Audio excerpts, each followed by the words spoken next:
Karen, how are you? Listen, I have a woman who follows me who I've become very good friends with. I feel like we're very good friends, like most of you on here. It's weird, isn't it? We've never met, and yet I feel like I know you all so well. Anyway, this woman is a grandmother, and I just love her. She's been sober, I think, about 3 years, and she has a grandson who's using. And like a typical grandson, like a typical addict, I should say, not typical grandson, typical addict, this guy is really working her. And she's been watching my stuff, and she has become like my hero. I mean, it is so hard to put your foot down and protect yourself when it comes to your loved ones, especially your grandchildren. And so I thought it would be a good idea to talk to people about their grandchildren. Where are your responsibilities and where are they not? First thing, we could blame the parents. We don't know what's going on with the parents. Are the parents drinking and using? Were they big, assholes growing up and they've been drinking and using too? I don't know. But let's just talk about the grandkids. This particular woman, her grandson was living in the house with her, and he started stealing. He started taking money from her. She doesn't have money to share. She's on a fixed income. He wrote some bad checks. He deposited a bad check in her account. Her account got closed. She owes the money for this check he wrote. It's just been a shit show with this kid. And she finally got him out of the house. I mean, I think at one point she said he had, she wasn't doing what he wanted. And so I asked her, has he ever hurt you? And she said no, but one time he locked her in a room or something. And she sat there with a butcher knife until he unlocked the door. Now that's bad. That's not good. I'm laughing, but I'm only laughing because I don't know why I'm laughing. I'm laughing because I think good for her. She got a fucking butcher knife, right? And sat there and waited for this kid.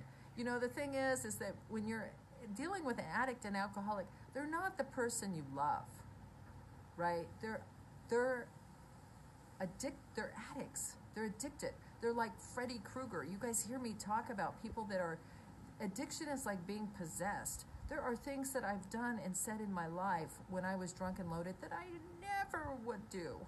Never. Oh my God, I'm remorseful about it, right? But that being said, people better protect themselves from me when I am drinking and using. I am not a well person. I'm a nut, and I will do whatever I want to get what I want. And as a grandson or a granddaughter, they think that this grandparent owes them, right? That the money grows on trees, they owe me, I'm going to take their car, I'm going to live in their house, then I'm going to use guilt to make you feel even worse. Now, he called her the other day, and he bugged her so bad.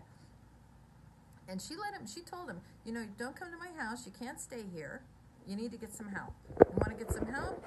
I'll help you get some help. You don't want to get help? Stay away from me. Stay away from my bank accounts. I told her, I said, call your bank. Let them know what's going on. If you've got a good neighbor that's watching out for you, you better tell them that your grandson is like getting desperate and you want them to keep an eye on you. She's alone. This is an older woman who's living alone. And she's dealing with this. She's trying to stay sober. This kid, she loves her grandson so much, it's just impossible for her to say no. And here she's saying no, and he's giving her a hard time. So I said, she's got one family member that she can tell that this is what's going on. And I've changed the family member's mad at her because she's always taking care of the grandson. And hasn't put her foot down. I said, you need to call him and tell him you're trying something new. You're going to put your foot down, but you want to make sure that they know what's going on here, and you need to be safe. He can't have a key to your house. If he breaks in, if he comes to the house and he's loaded, he's a meth guy too. So meth, they get wild, wacky, crazy, paranoid, right? So if he comes drunk and loaded and on meth, you want to call the police. You can't handle, if you are 75, 80 years old, you are not going to be able to subdue a 20 or 30-year-old meth addict. I don't care if they're your grandson or not. Meth addicts go nutty. All addicts go nutty, but meth addicts in particular, they're the kind, that kind of nuttiness you see on the street where they're talking to the trees and and they get woo, and they got superhuman strength sometimes. So you don't want to subdue someone like that. You don't want to argue with them.